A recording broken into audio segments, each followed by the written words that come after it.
ஸ்ரீமதே ராமானுஜாய நமஹ. ஆழ்வார் எம்பெருமானார் ஜீயர் திருவடிகளே சரணம். ஆச்சாரியர்கள் திருவடிகளே சரணம். பக்தாமிருதம் விஸ்வஜனானுமோதனம் சர்வார்த்ததம் ஸ்ரீஷடகோபவாங்மயம் சஹஸ்ரசாகோபனிஷத் சமாகமம் நமாம்யகம் திராவிட வேதசாகரம்.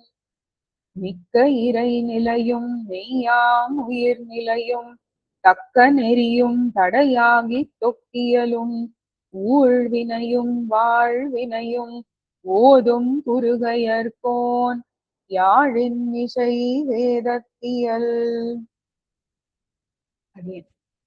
நம்ம இன்னைக்கு திருவாய்மொழியில 4ஆம் பத்துல 4வது பதிகம் பார்க்கணும். 3 திருவாய்மொழி ரொம்ப அழகா அமைஞ்சிருக்கு. இந்த 4ஆம் பத்துல நம்ம ஆல்ரெடி பார்த்த மாதிரி துவய மகாமந்திரத்தோட ஃபர்ஸ்ட் வாக்கியத்துக்கான அந்த சரணாகதி எம்பெருமான் தாயார் சேர்த்தியில சரணாகதி பண்றார். இதுல முதல் 3 பத்துக்கள்ல கைங்கரிய பிரார்த்தனை பண்ணிட்டார் ஆழ்வார் ஆல்ரெடி, இல்லையா? அப்போ இதுக்கு முன்னாடி என்ன பார்த்தோம்? கோவை வாயாள் பொருட்டுன்னு ரொம்ப அழகான திருவாய்மொழி. அதுல எம்பெருமானோட பிரணயத்துவம், எம்பெருமானோட பேராசை எம்பெருமானுக்கு பராங்குஷ நாய்க்கு மேல, அதுக்கு முன்னாடி ஆழ்வாருக்கு பிரணயத்துவம் எம்பெருமான் மேலன்னு பார்த்தோம், இல்லையா? பாலநாயில ரொம்ப வருந்துரா, ஆழ்வாரோட பிரணயத்துவம் எல்லாம் வருத்தமா கொட்டி தீக்குறா. தாயார் பாசுரமா பாலநாய் 4ல 2ஆம் பதிகம், 4வது திருவாய்மொழியில 4ஆம் பத்துல 2வது திருவாய்மொழி பாலநாய்ன்ற பதிகத்துல தாயார் பதிகமா அது அமைஞ்சிருக்குன்னு பார்த்தோம், இல்லையா? ஆனா ஒரே வருத்தம் அடைஞ்சாலே ஆழ்வாருக்கு ஆழ்வாரா பேச மாட்டார். தாமான திருமேனி, தாமான தன்மையில பேச மாட்டார். ஆழ்வார் ஏறிட்டு கொண்டு தாயார் பாசுரமாவோ தலைவி பாசுரமாவோ அப்படின்னா பராங்குஷ நாயக்கியே தானான தன்மை, ஆனா பராங்குஷ நாயக்கியா இல்லைன்னாக்கா தோழி பாசுரமா அமையும். இது வரைக்கும் இன்னும் நம்ம தோழி பாசுரங்கள் வரப்போகுது இனிமே. 4வது 2ல 4ஆம் பத்துல 2வது திருவாய்மொழி தாயார் பாசுரம். அடுத்தது உடனே எம்பெருமான் வந்துட்டான். இது என்னன்னாக்கா இப்பதான் பார்த்தோம் நம்ம ஒரு கிராஃப் மாதிரி. ஆழ்வார் ரொம்ப சந்தோஷத்துல இருப்பார் தானான திருமேனியில. உடனே எம்பெருமான் ஓடி போயிடுவான். கொஞ்ச நாளைக்குதான் ஓடி போயிருப்பான். திருப்பி கீழே துக்கப்படுவார், பராங்குஷ நாயகி ஆயிடுவார், இல்ல தாயாரா ஆயிடுவா. திருப்பி எம்பெருமான் வருவான், இவரை விடவே கூடாது, தரிக்கவே மாட்டாங்க. திருப்பி தானான தன்மையில ரொம்ப மகிழ்ச்சியா ஆறார். அதனால இந்த திருவாய்மொழி, இதுக்கு முன்னாடி பார்த்த திருவாய்மொழி கோவை வாயாள் பொருட்டுல என்னுடைய அவயவங்கள் எல்லாம் எம்பெருமான் எடுத்துண்டு எப்படி எடுத்துட்டானாக்க அவனுக்கு என்னுடைய ஸ்வரூபம் போக்கியமா இருந்திருக்கு அப்படின்னு பார்த்தோம். எனக்கு அவனுடைய ஸ்வரூபம் போக்கியமா இருந்திருக்கு. உன்னது என்னதாவியும் என்னது உன்னதாவியும்னு பார்த்தோம், இல்லையா? அதுக்கப்புறம் அடியேன் அவனுக்கு எப்பவுமே நம்ம தான் எம்பெருமானுக்கு பரதந்திரனா இருக்கும். பரதந்திரனுக்கு பெஸ்ட் எக்ஸாம்பிள் நம்ம ஸ்ரீராமாயணத்துல இருந்து பார்த்தோம்னா அது பரதாழ்வான் தான். அதனால்தான் அவனுக்கு பரதன்னே பேர், இல்லையா? அடியேன் அவனுக்கு பரதந்திரனா இருக்காரு. இங்க யாரு? ஆழ்வார். ஆனா எம்பெருமான் எப்படி இருக்கானா ஆழ்வாருக்கு பரதந்திரமா இருக்கானா எம்பெருமான் சோ அதுதான் அந்த கலவி. இவா 2 பேரும் கூடின அந்த சம்ஸ்லேஷம். அப்போ அந்த அளவுக்கு எம்பெருமான் ஆழ்வார் மீது அதீத காதல் கொண்டிருக்கான். அதை வெளிப்படுத்தியிருக்கான் போன பதிகத்துலன்னு பார்த்தோம், இல்லையா? சோ இப்போ பாலநாயில ரொம்ப வருத்தம் தாயார் பேசினா திருத்தாயார். கோவை வாயாள் பொருட்டு 4ஆம் திருவாய்மொழியில 4ஆம் பத்துல 3வது திருவாய்மொழி ரொம்ப சந்தோஷம். ஏன்னா எம்பெருமான் வந்துட்டான், ஆழ்வார் அவரோட தன்மையிலேயே பேசுறார். இப்போ இது எப்படி இருக்கு? ரொம்ப வருத்தத்துல இருக்கார். 4வது பத்துல 2ஆம் திருவாய்மொழி. திருப்பி ரொம்ப சந்தோஷம் 4ஆம் பத்து 3வது திருவாய்மொழி. திருப்பி என்ன ஆறுது? அடுத்தது எம்பெருமான் விட்டுட்டு போயிட்டான். இவ்வளோ சந்தோஷத்தை கொடுத்தா இது எப்படி கண்ணன் கோபிமார்களோட எல்லாம் குடக்கூத்தாடி அப்பப்ப மறைஞ்சு போய் அவளே தரிச்சுண்டு இந்த நோன்பு நோக்கிறான்னு பாக்குறோம், இல்லையா? திருப்பாவையில ஆண்டாள் அதே மாதிரி நோன்பு நோக்கிறான்னு. அதே மாதிரிதான் இங்கேயும். இங்க நோம்பெல்லாம் கிடையாதானா எம்பெருமான் கொஞ்சம் ஒரு விசேஷத்தை கொடுக்குறான். ஏன்னா ஆழ்வாரை பார்த்துட்டு என்ன ஆகுதுன்னா நம்மளுக்கு ஒரு பீக்ல ஒரு சந்தோஷம் போச்சுன்னா நம்மளுக்கே தெரியாம உடம்பு உபாதையெல்லாம் வரும், இல்லையா? அதுதான் சொல்லுவா, எல்லாமே ஒரு அளவுக்கு சமமா இருக்கணும், ஒரே நிலையில இருக்கணும்னு எல்லாரும் சொல்லுவா, இல்லையா? பெரியவாள்லாம் அந்த ஒரே நிலையில எதுக்கு இருக்கணும்னு சொல்றான்னா ரொம்ப சந்தோஷத்தையும் நம்ம கைங்கரிய பிராப்தி கிடைக்காது. நம்ம கைங்கரியத்தை கோட்டை விட்டுருவோம். ரொம்ப வருத்தத்திலயும் கைங்கரியம் பண்ண முடியாம போயிடும், இல்லையா? அதனால எம்பெருமான் பார்த்து கொஞ்சம் அகல்றான் எம்பெருமான். இதுல இப்போ மண்ணை இருந்து துழாதையும் திருத்தாயார் பதிகமாவே அமையிறது. ஏன்னா ஆழ்வாருக்கு வருத்தம், எம்பெருமான் கொஞ்சம் விலகி போறான். சோ இப்போ பாலனாய் திருத்தாயார் பதிகம், திருப்பி இங்க மண்ணை இருந்து துழாவியும் திருத்தாயார் பதிகம். கொஞ்ச நேரம் ஆழ்வாரை விட்டு விலகலான எம்பெருமான் பாக்குறான். ஏன்னா இவருக்கு ஒரு எம்பெருமானோட காதல் பெருக்கெடுத்து ஆறாட்டம் ஓடுறது இந்த சம்ஸ்லேஷம். அப்ப அதை கொஞ்சம் எங்கேயாவது கட்டுப்படுத்தணும். எப்படி கட்டுப்படுத்தணும்? எம்பெருமான் தன்னை ஒரு ஒரு பிளிக் ஆஃப் அ வாண்ட் அப்படின்வா இல்லையா, குழந்தைகளுக்குலாம் ஒரு மேஜிக் போட்டோம்னா அந்த மாதிரி இவன் கொஞ்ச நாளைக்கு தூரமா போயிடுறான் எம்பெருமான். இப்போ தூரமா போயிட்டான்னா என்ன இருக்கு ஆழ்வாருக்கு? அடுத்தது ஆற்றாமை பெருக்கி எழுத்து அது ஆறா ஓடுறது. அது ஆறா ஓடும் போது என்ன ஆகுதுன்னா அந்த பிரிவு தாங்க முடியாம இங்க ஆழ்வாருக்கு என்ன நிலை?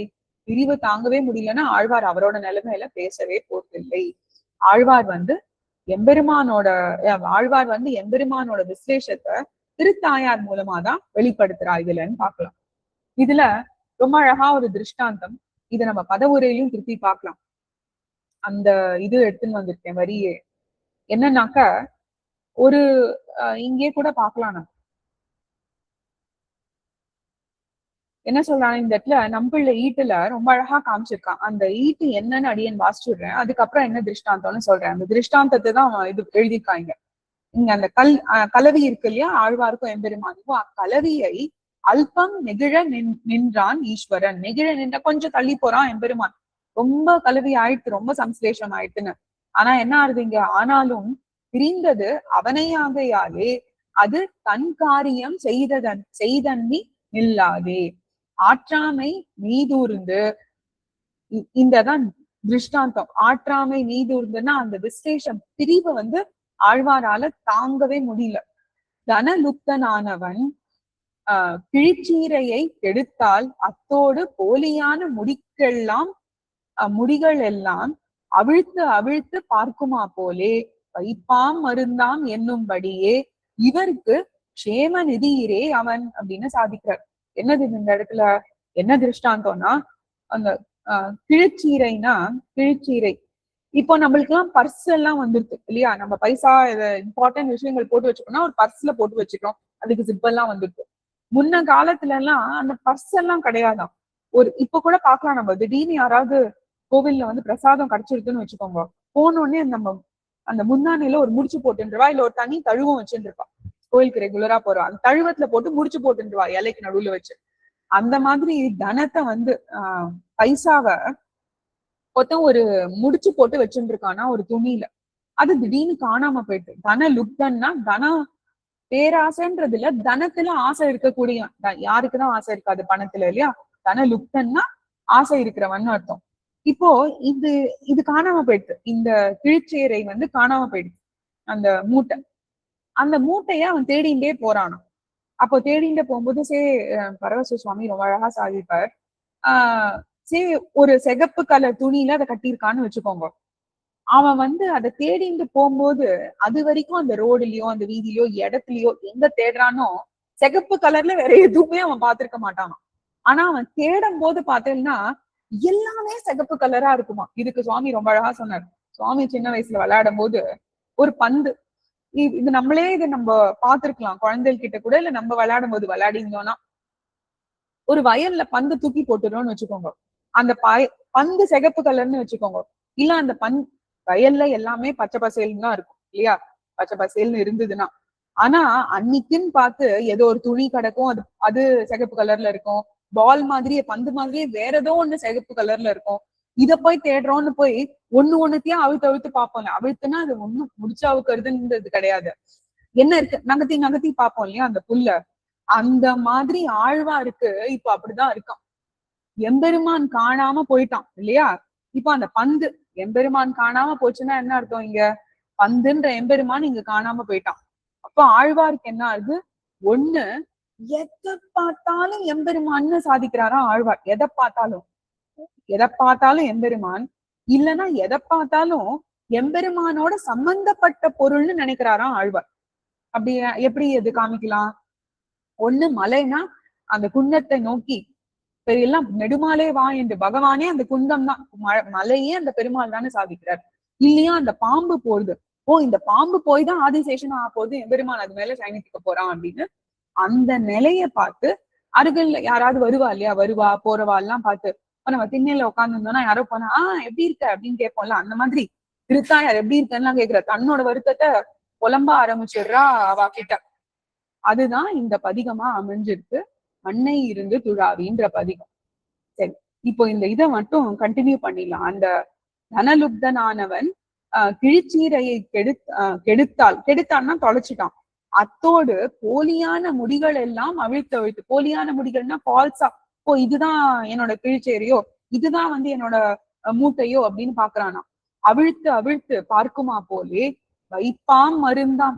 எங்க சொன்னோம் ஞாபகம் இருக்கா? வைப்பாம் மருந்தாம் என்னது? வல்வினை துப்பாம் புலனைந்தும் துஞ்ச கொடான் அவன் எப்பால் எவர்க்கும் நலத்தால் உயர்ந்து அப்பால் அவன் எங்கள் ஆயர் கொழுந்தேன்னு முதல் 10 வருது கடைசியில இல்லையா? வைப்பாம் மருந்தாம் அடியறை. யார வச்சுட்டு இருக்கான்? அடியவர்களை எப்படி வச்சுட்டு இருக்கான்? ஒண்ணு வைப்பான். எப்படி? அவன்தான் வந்து ஒரு பெரிய நிதி நம்ம எல்லாருக்கும். இப்போ ஒரு தடவை போய் நம்பெருமாள் இப்போ ஜேஷ்டாபிஷேகம் ஆச்சு, ஒரு தடவை போய் அந்த குடத்தை சேவிச்சு, நம்பெருமாளே சேவிக்கல, குடத்தை தான் போய் சேவிக்கிறோம். ஆனா வருஷம் அந்த குடத்தை அந்த யானை மேல வச்சிருந்து ஆடி ஆடி அது வருத. அதே மாதிரி அந்த உடையவர் திக்விஜய யாத்திரா எல்லாம் போயிட்டு வந்து அப்படியே வஸ்திரத்தை எல்லாம் தூக்கி போட்டு எல்லாம் இது பண்ணியாச்சு அப்படின்ற மாதிரி அந்த வஸ்திரத்தை எடுத்து காமிக்கிறா. அதுவும் ஒரு தடவையும் பாக்குறதுதான். ஆனா ஒரு வருஷமும் போய் பார்க்கும் போது ஒரு அனுபவம் கிடைக்கிறது இல்லையா? அது வந்து ஒரு ட்ரெஷர் ட்ரோப்.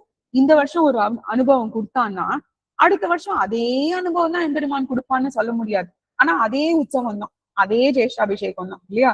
அந்த மாதிரி அவனோட அனுபவத்திற்காகவே அவன் சேமிச்சு கொடுக்குறான்னா, அதனால அவன் மகாநிதியா இருக்கான். அதுல வைப்பான்.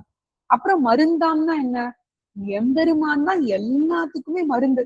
இந்த சம்சாரன்றதுதான் பெரிய நோய் நம்ம எல்லாருக்குமே. அந்த சம்சாரத்துல இருந்து கொஞ்சம் கொஞ்சமா நம்மளுக்கு உஜ்ஜீவனம் கிடைக்கணும்னா அது எம்பெருமான் தான். இந்த இடத்துல ஆழ்வாருக்கு வைப்பாமாவும் எம்பெருமான் இருக்கான், அவன் தான் ட்ரெஷராவும் இருக்கான். மருந்தாம், அவன் தான் மெடிசனாவும் எம்பெருமான் இருக்கான். எதுக்கு மெடிசன் இருக்கணும்? புலனைந்தும் துஞ்சக்கொடான் அவன். எல்லா புலன்களோடையும் நம்ம தான் அதுக்கு கட்டுப்பட்டு இருக்கோம் இப்போ இல்லையா? இப்போ 5 மணி ஆச்சுன்னா ஏதாவது சாப்பிடணும், 8 மணி ஆச்சுன்னா திருப்பி ஏதாவது சாப்பிடணும். முன்னாடி எல்லாம் ஒரு வேளைதான் சாப்பிட்டு இருந்தா, இப்போ 5 வேளையும் சாப்பிடறோம். நம்ம எத்தனை வேலை இருக்கோ அத்தனை வேலையும் சாப்பிடுவோம்னு நினைக்கிறேன். ஏதோ ஒண்ணு சம்திங். எதுக்கு சொல்ல வந்தேன்னா சாப்பிடக்கூடாதுன்றதுக்காக சொல்ல வரல.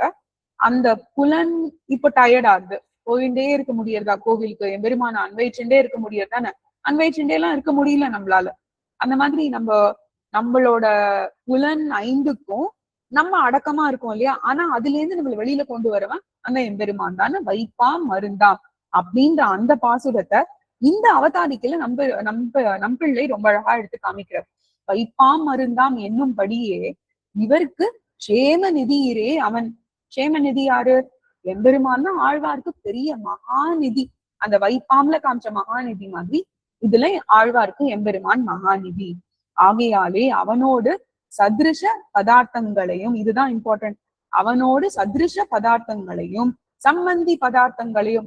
இப்ப பார்த்தோம் இல்லையா ஒரு எக்ஸாம்பிள், அவன் வந்து எம்பெருமான் வந்து அந்த மலையே பகவானா எடுத்துக்கிறார், சதிருஷ பதார்த்தம். சம்பந்தி பதார்த்தம்னா அந்த பாம்பு அவனோட ஒரு சம்பந்தம் கொண்டிருக்கு, அதே ஆதிசேஷன், ஏதோ ஒரு பாம்பு போது ஆதிசேஷனா போறதுன்னு. சதிருஷ பதார்த்தங்களையும் சம்பந்தி பதார்த்தங்களையும் அகப்பட அவனுக்காக கொண்டு பிரமித்து கிட்டி பார்த்து அவன் அன்றிக்கே ஒழிந்தால் மீளவும் மாட்டாதே நோவுபட்டு செல்லுகிறதுன்னா இந்த திருவாய்மொழி அப்படி ரொம்ப ஆழ்வார் நோவு பட செல்றது அப்படின்னு காமிக்கிறார். இதுதான் ரொம்ப வெரி ஸ்மால் அவதாரிக்கை தான் இந்த பதிகத்துக்கே, நம்பிள்ளை ஈட்டிலேயே. இதோட பதவுரை என்னன்னு இப்ப அன்வைக்கலாம். ஆழ்வார் எம்பெருமானார் ஜீய திருவடிகளே சரணம், ஆச்சாரியர்கள் திருவடிகளே சரணம்.